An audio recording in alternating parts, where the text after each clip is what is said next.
word, Anish, I must say. The fact that people don't even know where the data is actually residing. And considering that data is the new oil, it's the innovation. It's a hub for everyone focus, core of innovation for every enterprise, and people don't know where the data is. That is a fairly, scary situation. So, I'd like to just start off with maybe, just an overall question to really all the panelists to really understand that, since data is at the core of innovation, and it is spread across now multiple environments and all. So managing it, of course, is a big challenge. So you're all IT leaders, and as IT leaders, how are you? What is your current approach to managing this managing all this data? A broad level about what is your approach? Can we start with you, Golok? Thank you. Thank you, Mr. Anil. Let me thank Cyber Media and the group for having us here. I think very interesting topic, Anilji. Today, what we are discussing about how do we protect data at large, and most of the time, the experience which we gather is on date and what we are exactly doing is on date. While it comes to data protection is, I think first and foremost thing comes to my mind is understanding your data sets well. How do you understand your data sets in terms of what is the data called personal data, what is the data called fiduciary data, what is the data called sovereign data in terms of government we say, what is the data called public data. So various kind of data sets we have. So unless you understand those data sets well, I think it's very difficult to even moving one step further to create that production framework. Once you have identified your data sets, then the second approach one should adopt is must have a data strategy to deal. And when I say data strategy, in terms of people, in terms of processes, in terms of the business model which you have innovated to execute your program, project, how you are dealing with your stakeholders at large, how you are dealing with your, let's say, in terms of a citizen at large, right? So that part is very important, no? The execution model. Then the third part is, I always say that once you have understood your people and process part, execution model, the third is that is we call the rules of engagement. I mean, are you in a line with the compliances, the regulations, the law of the land? And if you are missing there, tomorrow where do you fall back? If there is a problem, you need to fall back to those compliances, those regulations, those law of the land. And the last bit is definitely the tools and technologies, because today most of our previous speaker told about the kind of mammoth data we are dealing all about. Whether I am dealing with passport, someone is dealing with Aadhaar or whatever we are naming it, in terms of these major programs we are handling. And one is the program by itself. Second, the kind of stakeholders, the kind of the population scale that I always say at a population scale. So when we are at a government side, we are dealing almost with more than 1.4 billion of people, right? So when you are dealing with such masses, such volume, the idea is to, I always say that it's a three-tier kind of architecture. No, one is the client tier, that is whether it is a citizen tier, I say, or business beneficiaries or consumers, whatever you name it. That is the tier. That is the first tier. How they are interacting, how they are accessing, how and which are the channels they are accessing, how are you authorizing. Then the second tier is the application tier, right? Application which uses the data.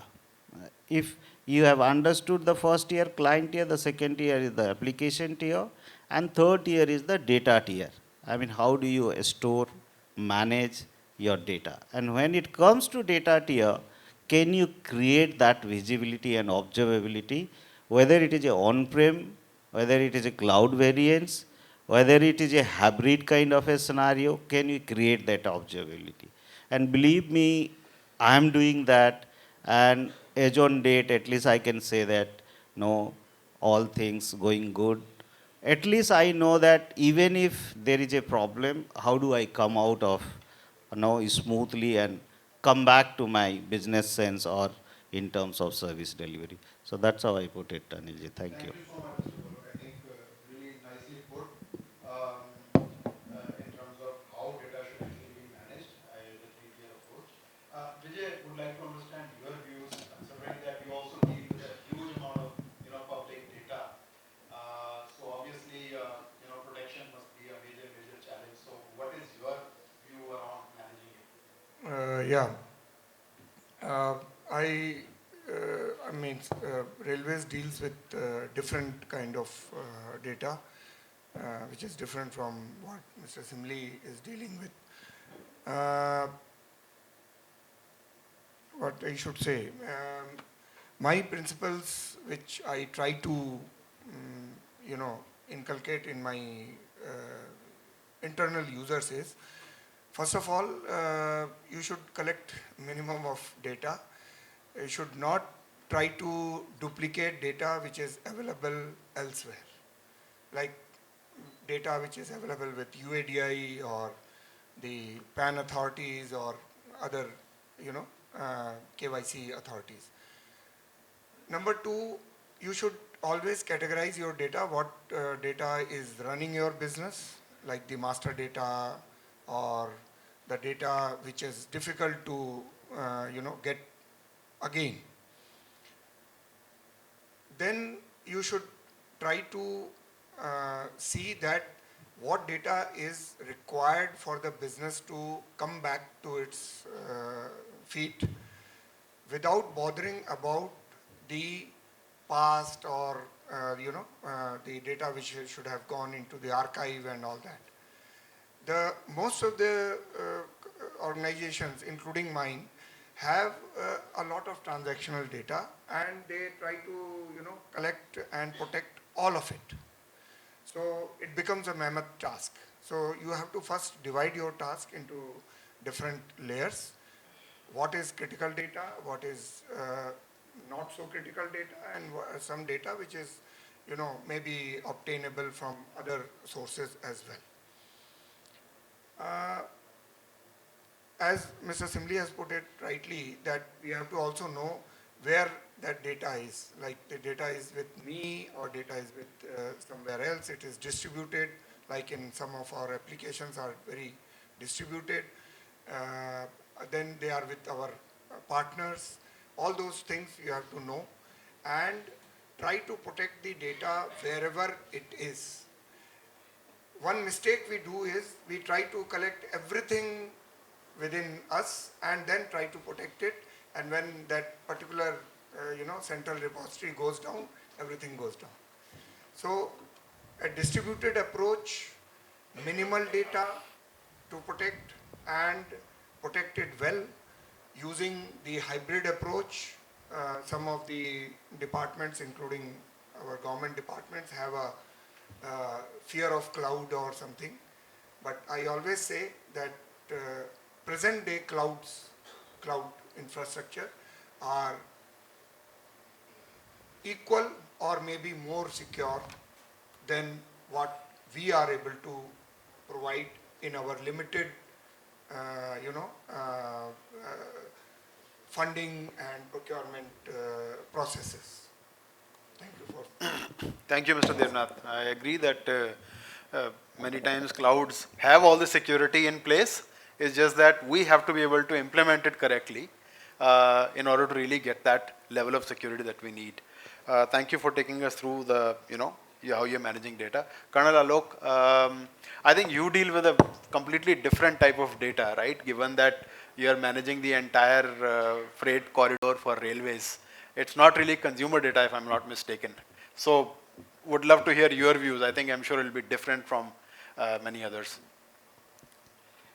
At the outset, I would like to thank the organizers for this opportunity to let me share my views on the subject.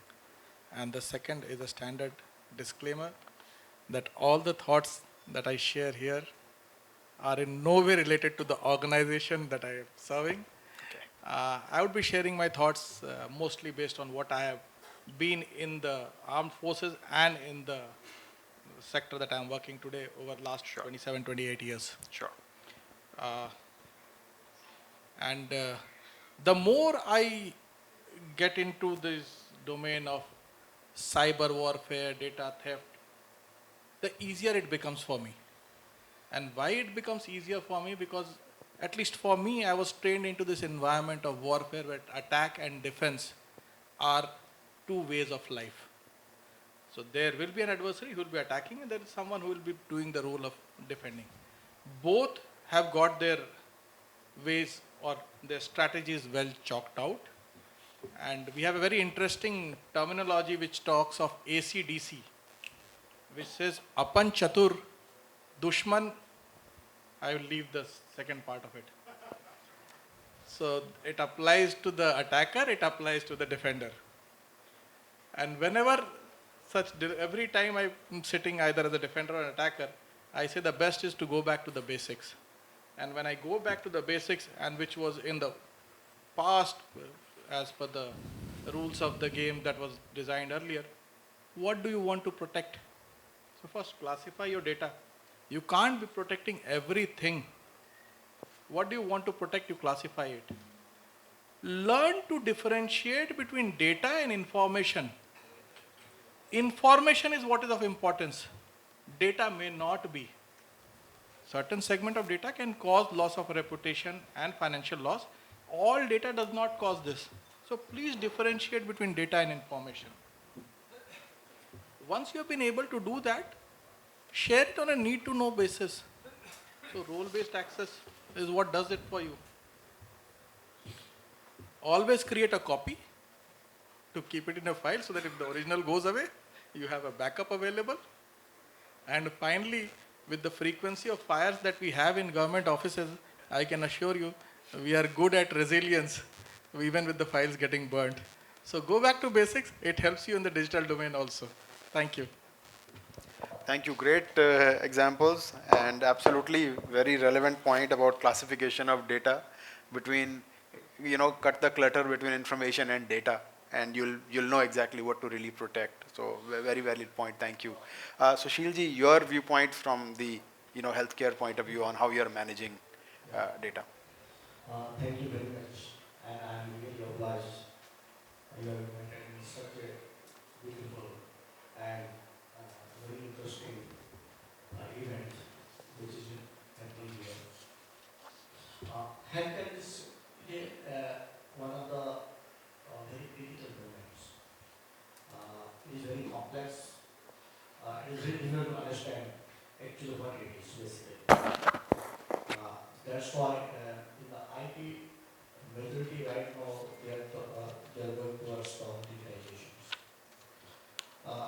First you have to understand the basic things that what is the health data and who is the owner of health data. The owner of health data is itself SAARC data, and by default we are the custodians, the hospitals are custodians. And earlier people they thought if the some data has been placed, medical data has been why for? Nobody will do it. It's not any financial data or any something data. But when we are seeing it, if you talk to a hacker in US to hack somebody's bank accounts, they charge around $20 to $25. But if you talk about somebody's health data, they charge around more than $40. Why? So this is a question. And you might have observed that in the last 1 year, majority of the health organizations, they are being compromised. Right now, the healthcare is different domains, and we are putting ID. So there is a challenge is that people bring a technology, their work should not be solved. Because at any moment, any time, anywhere, doctor wants some patients that first to see. And how you have to, first of all, you have to protect your data. After that, you have to give the access to somebody. And the identity is there. doctor is posted here tomorrow, or after 2 months he is posted somewhere else. The nurses is working here, sometimes he is somewhere else. And maintaining their identity is a big challenge for them. But you have to do the work because education is required and ABDM has been implemented and government is forcing all the hospitals to do digitization. But the first priority is that we have to protect the data right now. So definitely, what is my experience, what I can share with you. First, to identify the which data has to be, because there is a variety of data which is available in the various organizations. One is the patient's demographic details, clinical information, medical imaging, and ultrasounds, the sound information. But when we talk about the patient, when we are talking about demographic details and the clinical data, that is being stored in one place, and that has to be protected. And as per rule, the treating doctor is right to assess the medical records. It's not the other doctors to be assess it, and that permission has to be given. So it is a very complex, that's why. But if the accessibility is not available, then patient is at risk of their life. So this is the issue. How to identify? You have to identify the data. That which data has to be secured. Today's days, the data is like that. We are pulling the data from Aadhaar. So all the patient is going through the Aadhaar-based authentications to get Aadhaar. So you are putting the data, keeping it with you, then you are generating another data, that is the registration numbers and the departments, digits and all these things. And you are putting it on this. And that has to be protected first. And how it will be protected first? So that has to be kept in such a place that two-factor authentication is required. But still, two-factor authentication also is not 100% secure that we have observed first. Second one is that how to defend these data. That strategy has to be made. And that policy has to be made by the organization how to defend it. Then the next step is that after defending it, first you protect it, then you defend it. Then if somewhere it is compromised, we have some tools which is available to show you in the screen that some malicious activity is there, and then that dashboard has to be made, and that has to be contained also. Then, if still it is not being contained, then you can go for recovery tools. So you come with backups and all those things you can recover. These 5 steps, basically we should follow it. That first you identify your data, what format is and how it will be protected. The third one is that how to defend that data. Then if it's compromised, how to respond that data and how to recover that. Because healthcare data is supposed to have availability. So anything is down for half an hour, it is not acceptable. Thank you. Yeah, thank you. I think good insights, and interesting to know that hackers charge more to access medical data than, I didn't know this. I don't know about the others, but very interesting to know that. Aneesh, I think it will be good to hear from your perspective, as leading provider of data protection solutions. What are some of the challenges that you are seeing amongst some of the customers that, as far as data protection is concerned, that all the panelists have raised their pointed their issues on managing, but maybe you could share your views around some of the challenges. Sure. So some of them I brought out in the presentation itself. One is the visibility part, right, within the area. The other one that I see is that people continue to work in siloed data environments, right? And for some reason that was the right decision at that point of time, because they picked up a project, they worked the complete strategy around it, and then they moved forward, and then the new project came in, so the next one again. So the uniformity in protection of data is very limited, is what I get to see. Consequently, you have a backup for everything, and which is working independently. There's no uniformity you will see there. The zero trust principle, which is so critical today, which Colonel Bhardwaj also referred to, continues to be an elusive thing because it's not part of the culture. It is part of, let's say, armed forces, but it doesn't.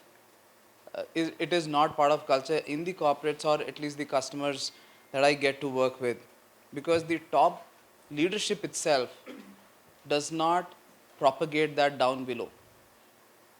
And some of you sitting here would agree, is where they even say that, you know, I don't want, they will give their own password to 10 people that you please manage this for me. Right? Very common. Right? So, yeah, so then you are actually, so then comes the next part is people themselves don't know what is sensitive for them. I mean, I as a user would want to flout a rule very quickly if the data is confidential. So it's not just in government departments, but we get to see it in other environments as well. You put data protection rules, you put information rights management. If you give an option, nobody wants to label their data as confidential. So part of the culture is also actually educating everybody the importance of the data protection, right? Then I also get to see that data ownership decisions, very common. A very large public sector bank, we just went to share with them few file optimization, data optimization tools. They said that let's make it run for you for your environment, and we found there was data which is lying on the storage which is like 15 years old as well. And they have bought petabytes of more storage for the data it is increasing. So my next question was, if somebody has not transacted on this data for last 15 years, why have you kept it? Who takes the decision to purge it? Nobody wants to do it. Nobody wants to do it. I don't know what if somebody calls for it tomorrow. They are even afraid to move it to cold tier depending on who is owning the data. So those decisions on what to keep on hot storage, what to keep on cold storage, what to archive in a tape itself is a controversial decision, right, which continues to be there. Then their own ransomware readiness, or their readiness on the RPO or RTO object. Some have progressed, right, and they don't face these challenges. So they've defined that we will get back to, in case of an attack, we want to get back in 3 days. Have you really done that drill? Nope. So you get to see a lot of these. I can actually go on and on, right? But these are few of the very common ones that we get to see. No, I think very interesting to kind of understand. And some of these are very practical points that you have raised. Nobody wants to label the data. Nobody wants to own it. You know, and nobody's actually tested how quickly they can come back if there were a ransomware attack. There's a very interesting thing more, right? There's something called orphan data, and we discover quite a bit of it. Something that got created 10 years back by a person who's no longer part of the organization, so it's just floating around. And nobody wants to touch it. It's an orphan. Maybe we'll need it someday.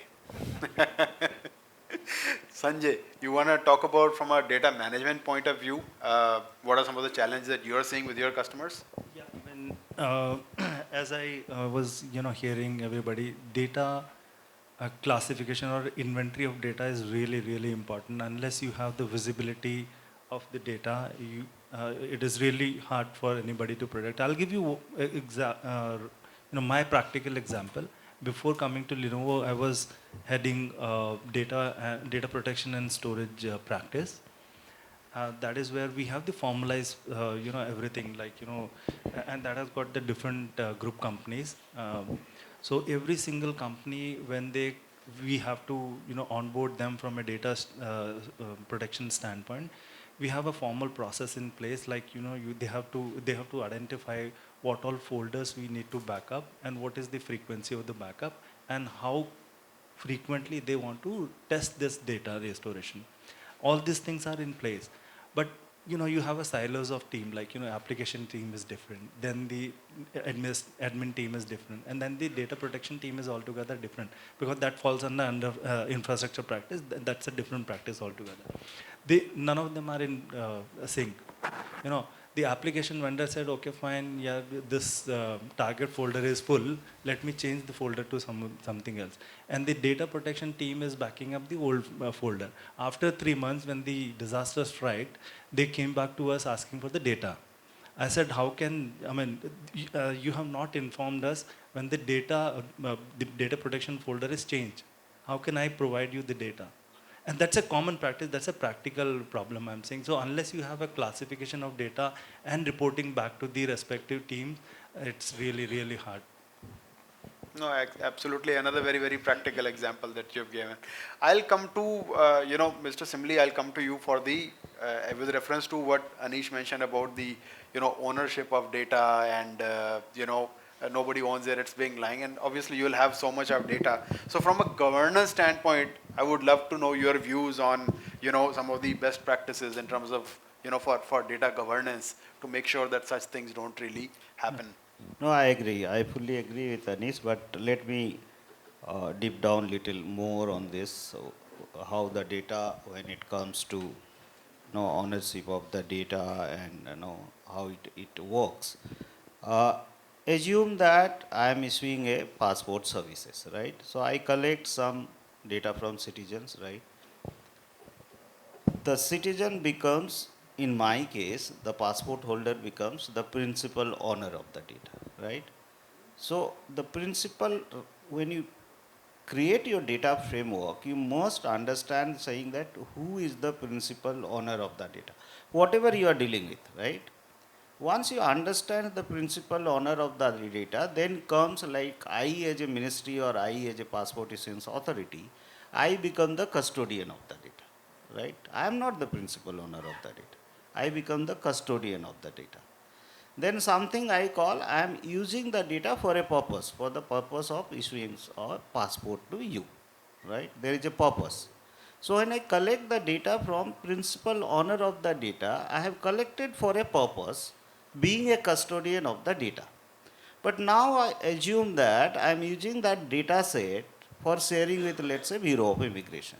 I do the secondary use of the data. So in the data protection framework, you must understand who is the principal owner of the data, who is the custodian of the data. Are you using the data set which you have collected for a purpose of secondary use?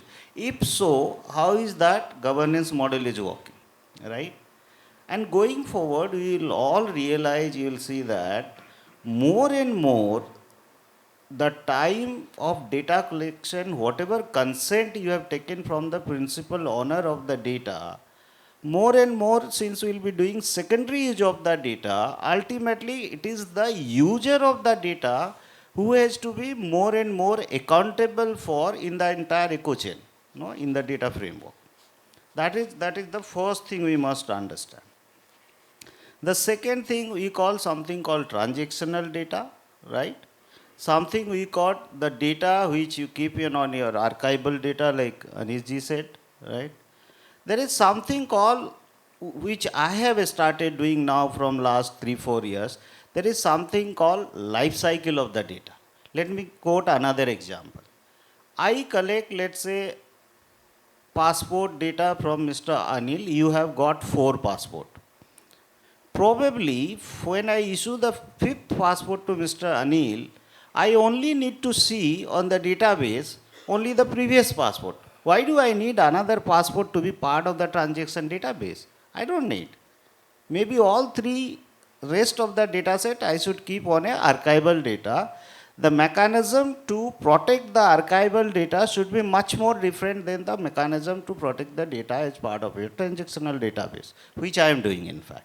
The third set of protecting the data is, I also understand and I also must know when the data in all 3 form, during transaction, at a store and in use. So in transit, at a store and in use. What way you are kind of protecting that data, is that at any point of time, if somebody, let's say, in any form, they try to breach during transit or in a store or in use, they will not be able to make out of ABCD of that, even if they do, right? So can you create that kind of a encryption or so many mechanisms we have today? So you do that, please, so that at any point of time your data is safe and sound, even if you do some sort of a breach or any kind of a attack, you will not be finding out the ABCD of that data, right? The last thing is what we are observing globally too. There are two factors which is creating, we are today discussing about it's a difficult world, right? In terms of data. Why is that it has become so difficult? There are 3, 4 phenomena which you are observing globally. The first phenomena which we say in government is the democratization process. If I am dealing today passport services to, let's say, at a population scale, I need to follow a democratization process, right? Giving equal access to all. Whether you are accessing from Delhi, Mumbai or Chennai, or a person of a remote village of Bihar, Jharkhand or PP, I can't differentiate. That means I am talking to make the data available, to make the services available anytime, anywhere, 24 by 7, any devices, without having any sort of barrier in terms of demographic, geographic, economic condition, literacy, illiteracy. So when you deal with this kind of scenario, that is where I say that whether it is a OEM like, let's say, Lenovo or Commvault, or people like us in government, or the service provider, we all need to work and assure in terms of tools and technologies, in terms of business model, in terms of the way you execute, and bring it into the table when either you are dealing on-prem or, let's say, cloud variants. How do you make that available? The another phenomena what we are also observing globally, if you see, there are two facts which is very true. The mobility of the workforce and the workspace. Today there is no boundary. Everything is boundaryless, right? I want this to be accessed 24 by 7. Where is the boundary? We are also talking about cross-border collaboration. Because the law of the land probably which is true in India, it might not be true in US or UK. But there is a no business case which I have to deal. When I am dealing with all my global embassies and consulate, how do I deal? Because there is another law of the land, right? So these are the concerns. I think we all need to work on those direction to make our data safe, your data safe, and then on top of that, how do you deliver, whether it is a service, whether it is a scheme, whether it is a benefit, any product, any portfolio. So that's how I think we should look into the entire ecosystem at large. So thank you. Thank you, Mr. Simli. I'll come to Mr. Devnath on another aspect of data protection, that now data is available on SaaS, and on people access it from their mobile devices, and especially, for example, in terms of railway reservations, and so there is that one set of data. The other is advertisers and partners who you'll be partnering with in terms of showing of ads. So obviously they'll also need access to certain systems. You'll probably have to open up some APIs. What are some of the data protection challenges that you find over there, and how do you really deal with that? Yeah, very good question and very difficult answers. So I will start with differentiating between the data which we need to provide to the passenger and the data which we need to provide to our partners as per the this thing. I will not say advertisement per se, but the people who support the passengers in other services like the hotel, taxi and all those things. Now there is a very fine balance to be run between them, which I think the people from my friends from IRCTC may know better how they walk that fine line. But from my side, what I try to suggest, or I try to act on, is apart from the data categorization, you have to see at your business continuity process first. What data will allow you to carry your business further? In that, I will take some example is PRS, our passenger reservation system versus unreserved ticketing system. Now, passenger reservation system contains data for last 3 months because 90 days ahead booking. So we need to protect that data also, because if that data is lost, there will be chaos at the reservation, at the time of train boarding. But whereas the UTS data, it only issues ticket from to and the money value and all that. It doesn't contain any passenger data. So it has to be protected. The data it requires to be protected is very small, and it is in a different domain. Apart from the protection mechanism which most of the Comvault or their competitors provide, they provide a mechanism to somehow protect your copy, a golden copy, at any cost. That is, it is warm copy, or it's called golden copy, or whatever you call it. But that copy is clean, ransomware protected copy. But keeping that copy is not the end of it. I need access. The business needs access to it. So what we have now put an architecture in place is that the example is our crew management system, where our pilots, they are called loco pilots, they are equally important human resource as the plane pilot is. So we need to book them as per their schedules and all that. They should not be overworked and all that. So apart from their data, their scheduled data is also to be protected. But it has to be made available in case the primary or that site is not available in the normal course of time.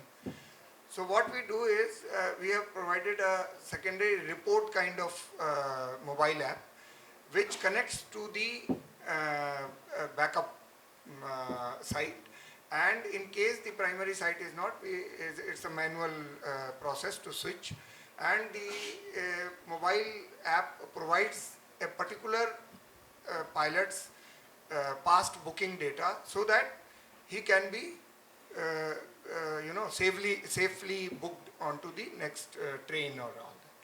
So that much data, but all his past history and training and route learning and blah blah blah, that data is still in the primary site. That backup is supposed to be recovered at a later time.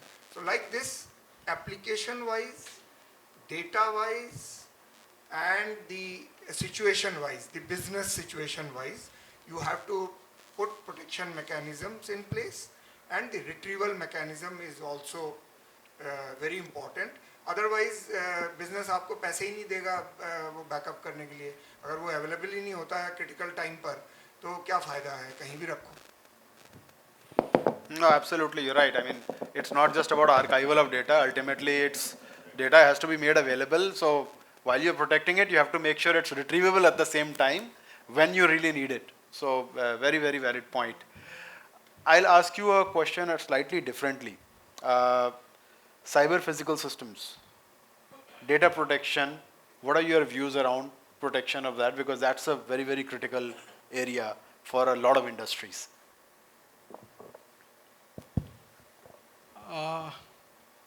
When you talk cyber physical systems, if you look at them, they got more to do with operations per se. Most of them are data valuable for that instant. So you need to make that hard call. Do you or don't you want to store that data? Because in most cases, the impact is instantaneous. Train movements, again I'll take that example. Train movements, an IoT sensor picks up something, or a point machine behaves in a particular manner. Once the train has passed, that IoT sensor data, do you want to retain it? what is the purpose of use? Historical analysis. It makes sense, and there is a huge case of people, in fact, again I'm maybe a spoiler in the room, where people are talking of integration of IT and OT, Yes. and the primary purpose or the primary drive is dashboarding. Yes.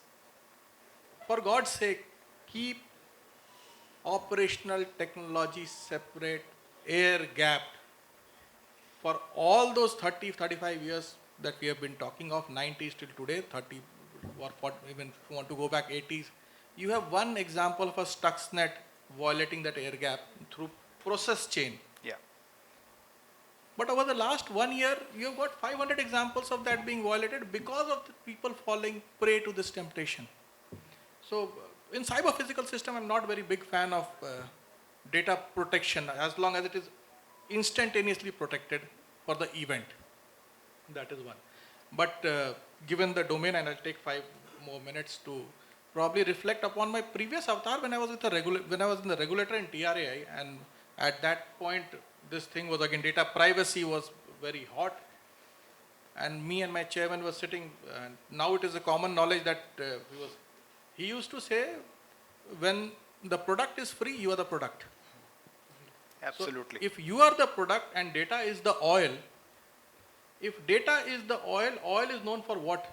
Ability to be monetized. If data is to be monetized, it will be monetized either through secondary use purposes or through disruption in your business continuity. Now look at it, all cases, technologically I don't even look towards that because these solutions are available to me. I always look at process and people. So if data is secondary purpose use, there is again a temptation to generate some more revenue, try and monetize. Either the custodian himself gets into it. Sometimes it is use case, sometimes it is the temptation to have additional streams of revenue. Or the much talked about buzzword ransomware. It is not about making money straight away. It is about disrupting your business continuity to monetize it. So as long as that ability to be monetized is there, you will have these challenges existing. So your view would be to always keep them separate. I always say bold, capital, italics, underlined, IT and cyber physical systems. Please keep them separate. Do not fall to the temptation, because the dividends are not as high as the risk that you take. That is the first part. And I think I'll leave the second part. I'll leave something offline. Thank you so much. You did refer to ransomware, so I'm going to take that as a cue and ask Mr. Sushil the next question about protection from ransomware. And Aneesh did refer that recovery from ransomware is in single digits. Am I right? You mentioned that. So it's actually really, really less. So, and healthcare data being so important, what are your views around protection from threats like ransomware? Yeah. See, first you have to understand what is the medical data. Already I have defined it. It may be a simple text form, or it may be an image form, it may be a sound form. Image is very high density and it takes a lot of space. Whatever we have the imaging data, it is there throughout the AMC. It is around 5 petabyte data residing in the on-premise data centers. You have to protect everything, okay. And the objective of this institute is that without data, there is no research is there. So we understand data. From data, you have to retrieve the information. From the information, you have to retrieve the knowledge. From the knowledge, you have to get the intelligence. This is the 4 layer in the healthcare as today it is defined. So I can't throw out the data. It may be a 20 years or 30 years old data because it needs research. They want to study what is the trend of the disease, how different kind of virus is coming up, how the body is behaving all these things, they do the research. So, how to protect the data again? The data which has been on live, let's say one person has come and he's following up for 4 years, after that there is no turnaround. So we'll put it in the archival. the imaging data, it is a image forms in there. There is another data which is coming in the large scale and very faster manner. It is the IoT data. Okay, they are talking, the database is always talking to the lab equipments, the data, put the data in the machines, get the testing done, then pull the result to the database. And always they are talking in that form. So, so the different messages going on that. That is also stored in the servers and all these things. But we have to protect the main data, there is the patient data. That's why generally, as per thumb rule 3-to-1 concept, 3 copies to different media and 1 in seismic zone. It is very difficult to maintain because there is huge amount of data.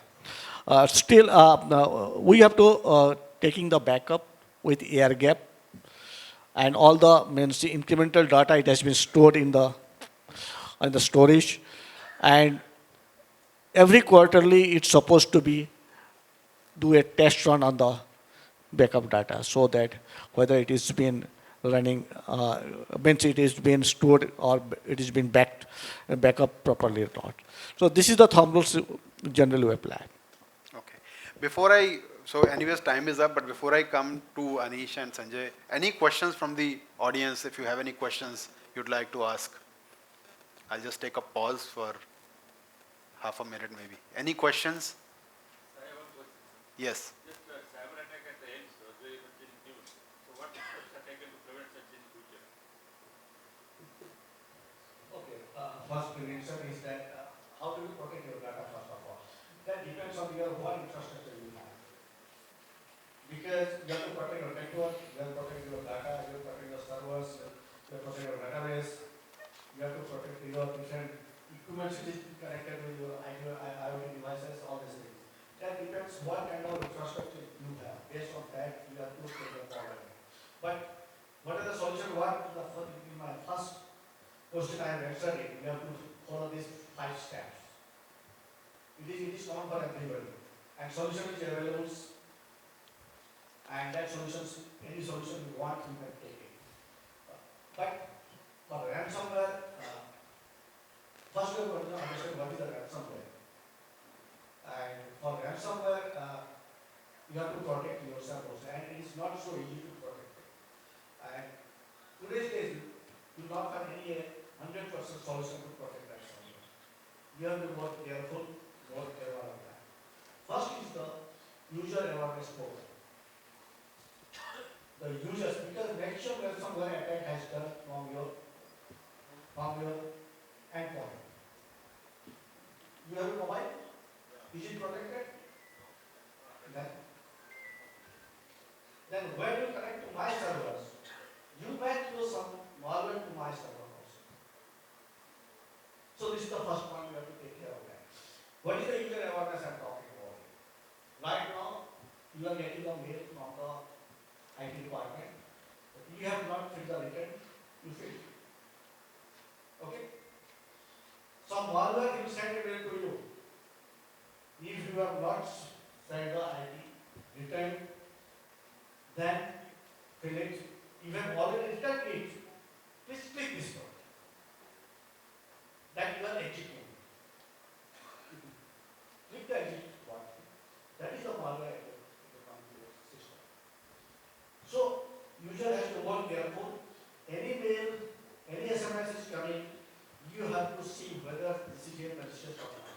If it is not, it's not your message, you delete it, don't open it. This is the one message I will give you. Any other question from the audience? I'll just add to it. Yeah, please. I'll just add to it. There are no guarantees in this world. There is no stopping a determined attacker. We have been having these Fidayeen attacks every now and then, here and there. Is there any protection against a Fidayeen? There is never a protection against Fidayeen. All you can do is create some kind of defensive mechanism and credible deterrence, and lastly, ability to stand back on your feet again. So these 3 things, you will never be able to prevent such things. They will keep attacking, these will happen. You have to have the ability to stand back. Can I take one? It's not if, but when. Very interesting and story I'm speaking with you. Earlier, whatever attack happened, on the road if you go, chance snatching is there. How do they do it? They come with a bike, and in the bike, two people are there. The parents sit on the bike, the person is his check, snatch the check. For this, what they have to do? They have to store it, they have to steal a bike. Then you have to hear a person who will sit in the back or upright. After snatching, there is chances of he can be caught. So right now that has come down. Now they have come up with some training, the ethical hackers. They have started their own business. Yes, they purchase a laptop. Many open source tools, many tools are available on that. They are installing it. They are trying to, the people, those who are less educated, less aware, majority of them, I tell 95% people, they are not aware how the hackers are hacking. So that is much more easier because they have to sit in the air conditioned room. Nothing, they have to go here and there. It is very difficult to catch them. So that's why a lot of people from Rajasthan, Bihar, they are coming up for these activities to hack your accounts. So these sort of things, really national level awareness programs are supposed to be continued, that how to protect your assets, you can say your accounts, your or any information which is in your mobile or your laptop. Let me ask a very common question to everyone. Is ransomware the top threat that everyone here is seeing and struggling with? Is it? It is. So maybe, one question, I'm sorry I'm taking a little longer, but maybe from all of you, your views around protection from ransomware, what are some of your thoughts? And then we will conclude. I think whether it is ransomware or any form of attack, what we all are discussing is, whether you as an individual user, we as an organization, two, three, basic thing where we need to start is one, we need to understand that digital ethics, whether we as an organization, you as an individual, or my employees at large. I can quote another simple example. I had, when I started Passport Seva program, around 3,000 employee from my own employee. They were working for, let's say, 15, 20 years on paper and file. Today I tell them my digital warrior, they are my digital warrior. So how do you develop, how do you create that organizational culture as an individual, as an organization? And these various form of attacks will continue to come in the form of ransomware, in the form of breach, in the form of malware. It is up to you how do you devise your business, how do you devise your data and various protection mechanism to recover and come back. Even if somebody has made a attempt or damaged you, how quickly you can come back, how quickly your business can go live. So that's how I put up, rather saying that ransomware itself is a big thing. Everything is a problem, no? But it is up to you how do you define it, how big, how large, how much damage it can do to you and your organization at large. So that's how one should take it. Should have a security assessment framework maybe. Absolutely, risk assessment and security assessment framework. Would you like to add something? Yeah. Risk assessment is a primary thing which you should, focus on, because internal,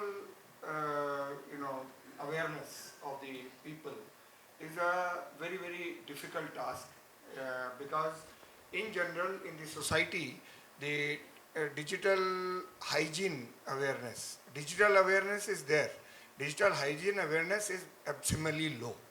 So it is so low that I generally say privacy is dead in India, because the way we share our data on various platforms, it is foolish to expect that railways should not share your travel data when you have already shared it on the Facebook to all your relatives before you even moved out of the starting station.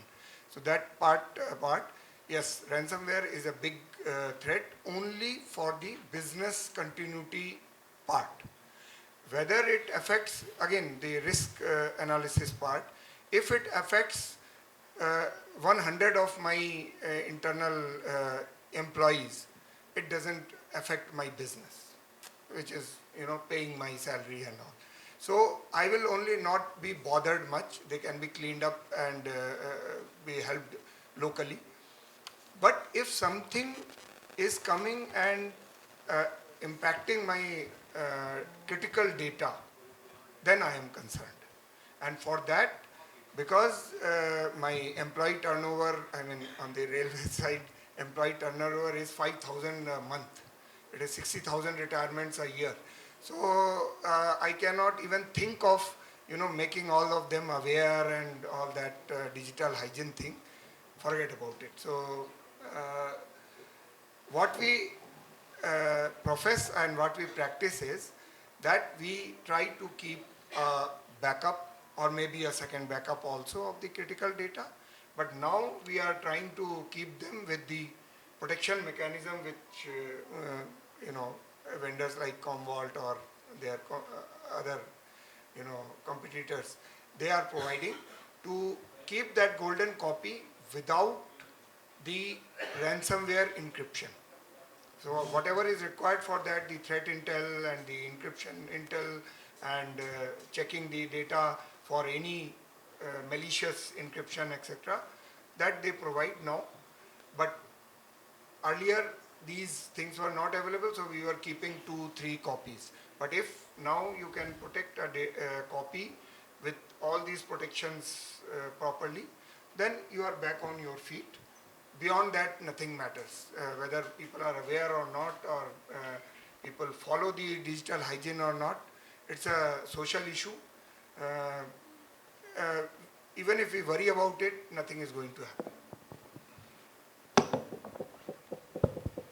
For all the discussion that we are having, one of the head of organization, in fact the CEO of the organization said, मेरे पास है क्या जो ले जाएगा?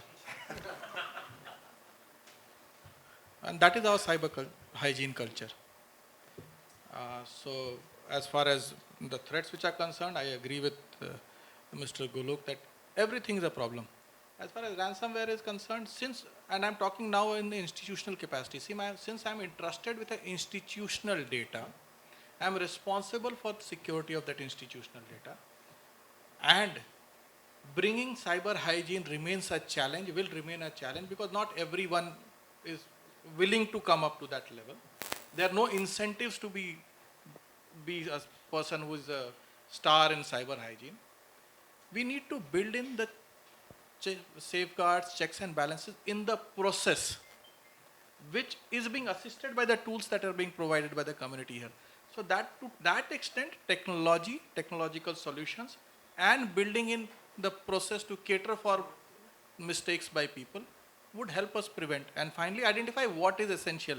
If a PC of my PS gets compromised by ransomware, so be it, I'll format it or probably throw it also if required. But if my critical data is getting, so that is what is to be protected. And the critical data protection, I come back not only for cyber physical systems, your critical data protection, last backup, it's very difficult to implement, but please keep it air gapped as advised earlier also. Thank you. You want to add something in the end? You were the one who started it actually. Right now, the digital data protection is already fast from Kenya and table in the parliament. And already I've gone through it. I have given a many solution also. Something we have to incorporate also. This is the one of the good direction that we want to see. Obvious, when you have a custodian of your organization data, you have to follow the guidelines, because certain has been recommended. As strictly we are giving the every time to time new guidelines, you have to follow it. And you have to do develop only confident. Otherwise, what if we feel it? In the night, we might have thought anywhere where my data let me safe. But tomorrow morning, tomorrow morning you will check whether all the things are okay or not. So this sort of thing is going on CISO levels. When this digital data protection bill will be placed, many things it will be clear for them. But still, I found to speak a lot of revision also after implementation. It's not so. It's going to be a continuous process, I guess. It's not just a one-time thing. It will continuously get. Yeah, even also I think security also in the journey. Yeah, Not it is. in one day it can be implemented everything. It is a Absolutely. journey, yeah. So step by step you have to go and you have to plan out. Absolutely. I think policy. Absolutely. Thank you. Aneesh, I'll ask you and Sanjay to give some, concluding remarks in terms of maybe the best practices and, some other things that you would like to add on from the protection point of view. Sure, no problems. Thank you so much. So I think we talked enough about people and culture part. We talked about process. Let me focus a bit on the products, right? So first thing, obviously, like everybody mentioned there, it's not about whether you'll get attacked or not. It is Your point. when. It's about your resiliency on coming back. And what are we doing about that? A very interesting fact that I came to know when I met a lot of customers is the fact that a lot of people did not know that SaaS data is still your responsibility. A lot of people did not know that. I mean, most popular productivity SaaS is Office 365. I mean, a lot of people did not know that all the data in that also is your responsibility. It's not the OEM's responsibility. So one is that you've got to be aware of the products that you're using, obviously, and the data it generates, where it generates. There are a lot of tools available today to do the data discovery for you. The other thing is, you don't want data to be brought in one place like you were saying, but you need to get the intelligence in one place. You need to have the visibility of where what is lying and in what state it is lying. For that, you cannot have broken tools. You will have to have a platform approach. And this doesn't apply only to data protection, it also applies to security now. Right? Wherever you want insights and signals to travel across to give you early warning, what is your aim today? Your aim is that if the breakout period, right, for a threat actor is 84 minutes, how can I reduce my discovery time to much lesser so that the impact is less? It's as simple as example, I shouldn't get ill, not possible. But the earlier I come to know, the earlier I go to a doc and get my medicines, I'm okay. So let everybody keep on attacking us. If we are resilient, we keep coming back every time. So that happens when you have a platform approach. And it will make sense to have a platform approach only if the platform covers most forms of data generation. What you're generating on mobile, what you're generating from your wearables, your devices, all should get covered to the max possible with that particular tool. Right? Because then it is able to collate all that insight and bring it back to you. The third thing is, you are one team. So nobody can say today that this is not my responsibility, this is something the security team needs to take care of. You will be equal participant in defending, monitoring. I mean, if you are the weakest link, as weak will be the security. Right? So anybody who is handling any kind of data should be fully aware on what does it take for protecting it. If there are already tools available, leverage those. If not, then please invest in those which actually integrate and do not create another silo for you and goes into your parent security scene that you're running or source solutions that you're running in that environment. So with all this brought together, then you will have to be very clear about how do I reduce my attack surface. The more data you have scattered all over the place, there are more areas to attack. Which means that a regular data optimization will be a responsibility lying with you, which also means that you will have to go ahead and see that wherever there is no ownership or change of ownership or who is the custodian of data, you've got to get it top down on a regular rule within the organization, except for organizations like healthcare, where a patient could come after 15 years and you really want to get the history immediately back, right, for doing the analysis. So that part also becomes very critical, right? In term, again, this is again the process part, right? Becomes very critical in ensuring, and you need to have those tools which actually integrate.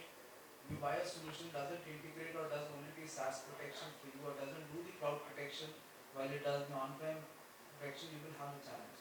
And this will be a constant challenge that we will keep on facing, because every time there will be some vendor who will come and say, you know, these guys don't do this, I do this. So how modular you keep, how agile you keep your environment in terms of monitoring and not getting stuck with very proprietary solutions will be very critical to that, so that you continue following the industry standard. And last but not the least is obviously that the culture part that we talked about, which you should keep on working on. You will never be 100%. You will always have people who will unconsciously make a mistake even if it's not purposely done. So that has no end, right? So we will continue to work on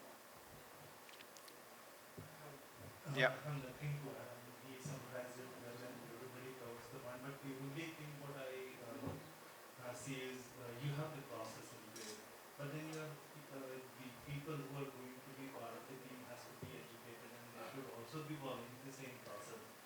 They are the ones who are working at the edge and they are at the highest threat point, and which lets the, you know, anybody comes in the main environment or the core to hamper your business. So that's something which I would add. Great. So thanks. I think we've taken more than our share of time, but I think it's been an interesting and worthwhile discussion. I hope everyone here found it useful, and if there's any questions, we can take them maybe offline, or maybe you want to take one quick question? Yeah. What is the data in terms of on-premises and in cloud? Another 5 years. Which data percentage? How much data will be in the cloud and how much data will be on-prem after 5 years? Any Industry veterans. So I mentioned that it varies from industry to industry, but on average, it's expected that today, close to 89% of organizations continue to use cloud for processing their data. And within next 2 years, as per Gartner, again, these are very subjective numbers. Your industry, your organization might be very different. So these are average numbers. So as per Gartner, in next 2 years, more than 50% of your critical data, which could be, you will always have essential core data for your organization, and then you have a lot of periphery data. The transactional data is not referred right in the conversation. 50% of that would be in the cloud. That way. More of industry is moving towards the cloud. I think I vary there, sorry, my apologies. It's seasonality. Because in organizations like public sector and other things, It's seasonality. we are still hesitant to use our critical data in the cloud. That is why I was saying it is seasonality. What sort of security and what technology is there so that checklist is there, IMS is there, passport services are there. Have they put everything on the cloud? It is not. That is what I'm saying. It is seasonality. People tend to go to the other side.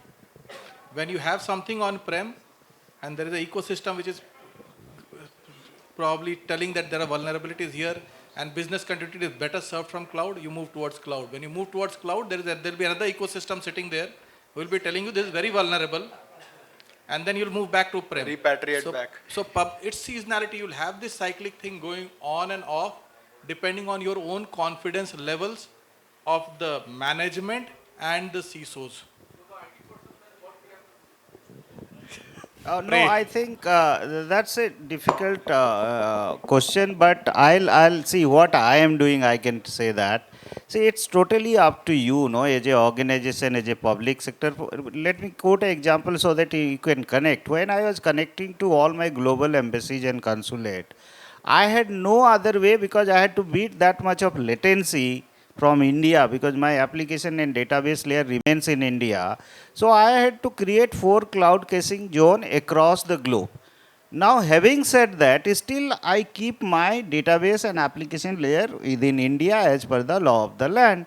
However, I was caching my, let's say, HTML pages, static content onto those clouds, right? So it is up to you, as per your business, as per your criticality of the data and processes, which part you want to expose to the cloud and which part you continue to serve from, let's say, your on-prem data center. So it is totally up to you. Nobody will tell you, no organization, no vendor will come you and suggest you. Absolutely, it is going to continue. Yes, yes. Hybrid is the way to stay, and I'll just add to that, right, what they were saying. It is very specific to your environment. That's why I qualified it 2-3 times, that it completely depends on the industry you're coming from, what solutions they are using, what applications they are using. For example, just hypothetically, if you want to use AI, how many choices do you have, right, to run completely on premise for something, right? So you will always have a hybrid environment. We have a lot of corporate banks, right, financial institutions who continue to run their entire core banking on premise. They don't take it to the cloud, but they take most of the other banking applications completely being run out of Azure, AWS, or some other environment. Now, people find that basic texting and the other messages, right? You can't run the infrastructure within your environment. If you think chat is an important part of the collaboration, you will have to subscribe to some kind of service which is more protected. So it is very subjective to the environment. There is no general rule. You will have to do an analysis within your department, and I'm sure you will get the answer there on what you are supposed to do as the next step, depending on what the end goal is. I will add the same example which I give everywhere. You have to think cloud is a hotel which has come up in last 15, 20 years. And you were already living in bungalows and, on protected societies and all that. That has been an old one. So the mindset change will take time. But you all know that when you go to another city, you have to stay in a hotel. For people now are staying in hotels or those suites for 3 months, 6 months, the foreigners and all that. So this is a question of a mindset more, because today I find that very few organizations can have the capability, capacity, flexibility, elasticity what a hyperscaler or a cloud can provide. How much security you can provide to your individual bungalow if it is situated in a remote place? Nothing. Can you have a backup bungalow in place which is in the city or the other city and maintain it also? No. So this mindset of keeping my jewels in my own lockers, in my own house with 5 locks and all that, that mindset is going down as the cloud technology is becoming high, coming up, and it is becoming competitively cheaper. Because most of the government departments, they had big buildings, a lot of money also to put in that. So they were not averse to invest in inside cloud. But now you will find that even large organizations, despite having the building or the land, they are asking cloud providers to come and build and maintain my cloud situation here. And these some specific industry like the ONGC, you will say, who will provide them a cloud which can process their data, or Indian Meteorological Department, who will provide them the specialized supercomputers to provide in the cloud? No. So they will have to invest and get those systems, whatever may be their usage, levels. But all other industries which are pinching money, banks, public sectors and all other industries who are, sensitive to even pinching money for, few rupees per transaction. They have to go other than the cloud. How will you do that in your own premise? So that is the differentiation here. Thank you so much. I think it's been a great discussion, and we can continue it offline if in case anybody has any question. So thank you so much, gentlemen. It's been a pleasure to do this interaction, and thank you so much. Thank you. Thank you. Thank you so much. Let's have a group photograph maybe. Let's just have a group photograph. ऐसे खड़े हैं? हाँ. ठीक है?